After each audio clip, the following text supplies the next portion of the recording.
Now, this last part we'll talk about abnormalities of the immune system. So, what are the factors that can alter the body's response or the body's resistance to an infection? Meaning, what can lower our or weaken our immune response? So, for example, a protein calorie malnutrition. Remember that all of these different cytokines and the antibodies, these are all made out of proteins. Well, if we're not taking in enough proteins, that protein calorie malnutrition can lead eventually to a decreased resistance to infection. Pre-existing conditions like having long-term chronic diseases, stress can also decrease our immune system. We could sleep deprivation, which is considered a kind of stress as well, can also decrease our body resistance and lead to the increase of incidence of infections. We can kind of correct that by adjusting our sleep and just very modest exercise. So we don't have to go crazy on the exercise, just very mild or modest exercise can boost our immune systems. We do have immunodeficiency diseases that are basically diseases that result from these very weak or impaired immune systems. Some of them are genetic disorders like SCID. SCID stands for Severe Combined Immunodeficiency Disease. These are really a whole group of diseases that are under this bigger SCID umbrella, where there is an absence of the B lymphocytes, T lymphocytes, or both, and sometimes even the natural killers. AIDS, that is the acquired immunodeficiency syndrome, that is due to the HIV virus, and that attacks the helper T cells. So remember this whole process of trying to identify pathogens and trying to identify microbes. If we didn't activate the B cells and the cytotoxic T cells, thanks to the help of these helper T cells, well, we basically destroyed the whole immune system. And that's what the HIV virus does. It attacks and destroys the helper T cells.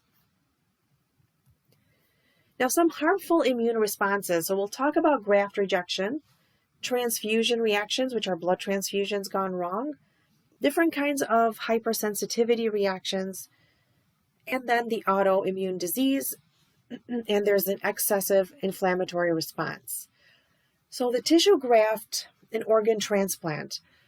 When we look for a donor for a tissue, we want to get as close as possible in the class 1 MHCs. Remember we mentioned that the only person that has another individual with identical class 1 MHCs would be an identical twin. Other than that, the class 1 MHCs are different, but you can try to get as close as possible on the class 1. You even want to try to get as close as possible on the class 2 because those are found in the macrophages that are found in that tissue graft. So, unless you've got a twin, identical twin, any tissue graft or any organ donated is going to have different class 1 and different class 2 MHCs. That is definitely going to activate an immune response, leading to a tissue rejection.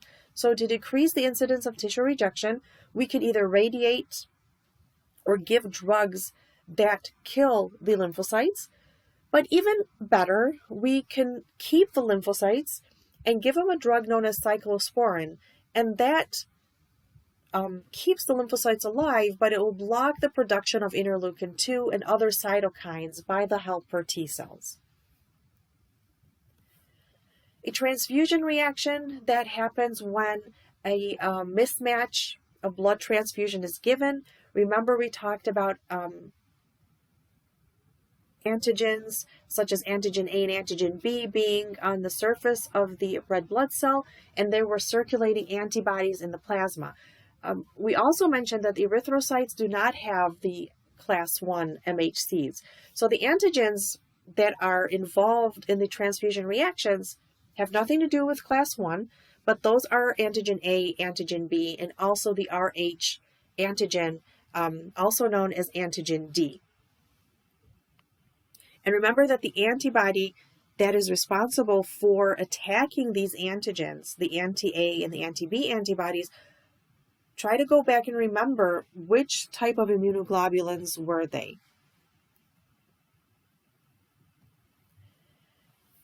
Now, for different kinds of hypersensitivity, there is an immediate hypersensitivity, which is basically when we're allergic to something. So if you are exposed to something for the very first time and then you develop an allergy to it, that is known as the immediate hypersensitivity. It's mediated by the immunoglobulin E. So remember allergy, IgE.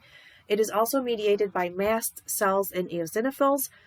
These cells had vesicles full of histamine, and histamine is a vasodilator that is also going to increase the pores, the sizes of the pores and the capillaries, so that would lead to swelling. If there is too much of this going on, that can lead to systemized vasodilation, that can lead to hypotension and anaphylactic shock. The second kind of hypersensitivity is cytotoxic hypersensitivity. This is also mediated by antibodies, where they're going to damage the cells, for example, in the hemolytic disease of the newborn and the transfusion reactions. An immune complex hypersensitivity, so although there is still that interaction between antigen and antibody, the antibody isn't going to attack the antigen.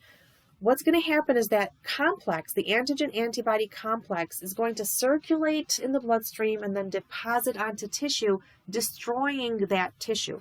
So, for example, rheumatoid arthritis, systemic lupus erythematosus, and rheumatic fever are all examples of that immune complex hypersensitivity.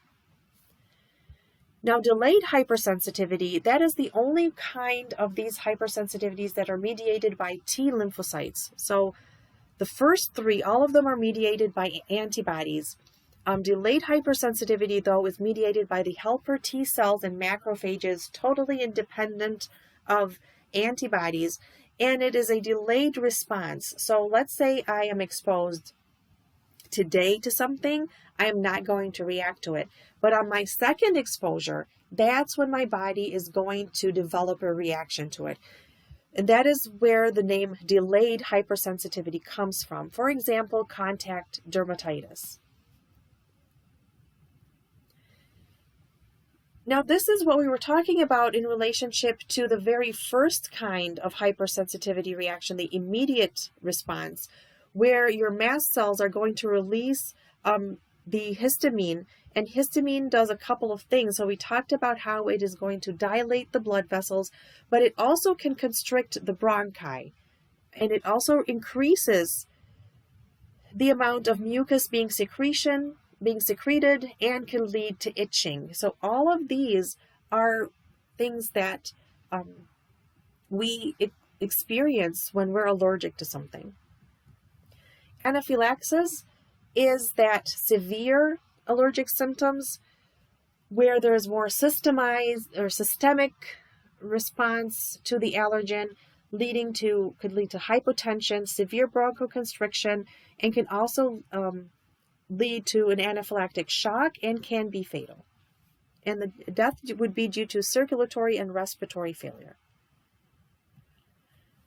Here we see an autoimmune disease where the body, the immune system, is unable to identify the class 1 MHC as self, and it thinks it is an invader and starts attacking our own cells.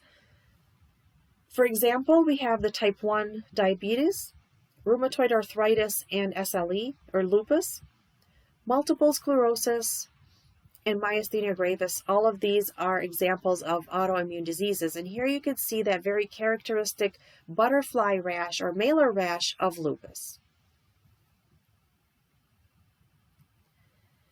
Now, what are the causes of autoimmune diseases? Okay, well, these are all different theories. We don't know exactly what causes autoimmune diseases. So these are just theories that either can be proved or not. So it could be due to failure of clonal deletion that happens in the thymus that we talked about, or the clonal inactivation in the secondary lymphoid tissue. Or is it that our normal body protein was changed due to a viral infection or due to certain medications that we take in.